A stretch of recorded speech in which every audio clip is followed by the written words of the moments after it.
Don't we all have that classic that you love but nobody else seemed to really appreciate or play? I'm Andre Harrison, and in this edition of the Top 5 I'll be discussing my personal list of underrated gems from the racing game world.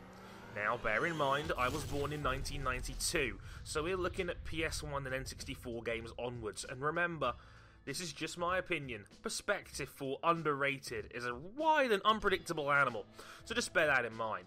Serious stuff out of the way, here's my list of the top 5 underrated racing games. Oh, and don't worry, Blur isn't on the list this time. If you need a third reminder as to why that game rules, I can't help you. Number 5 is Mario Kart Double Dash on the Nintendo GameCube.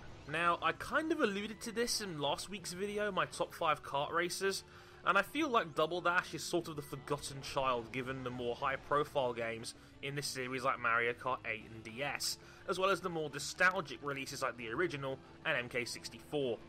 But I think it had a bit of a resurgence due to the Let's Play nature of the internet, and as I said, it holds up well today. The tag team nature of the game and unique items are a nice new feature for the series, the track selection is great, and graphically it's still great for its time.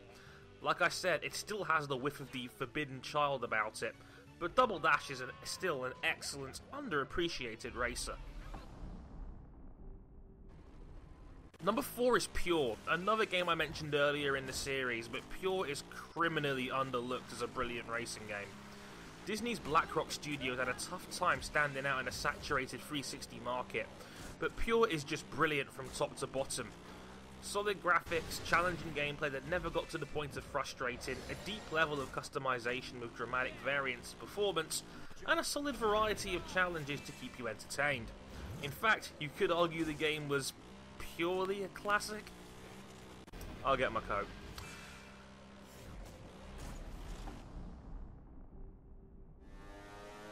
Number 3 is MotoGP 15.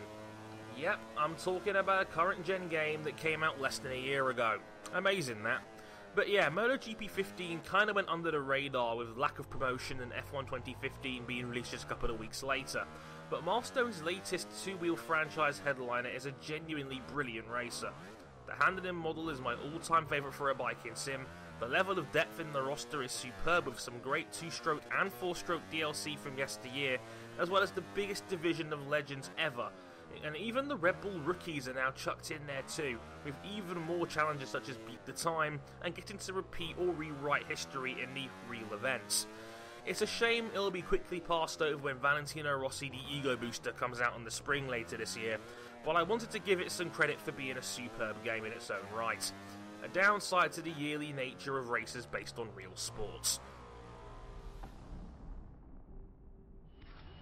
Number 2 is Gran Turismo 2.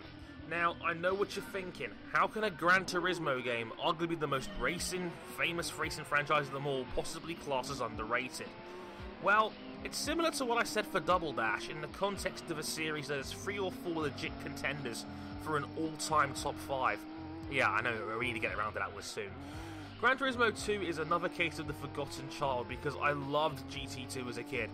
Took the original and pushed it to even greater heights. Came out on 2 discs because of how massive it was. The arcade disc is kind of meh, but Gran Turismo mode was magnificent.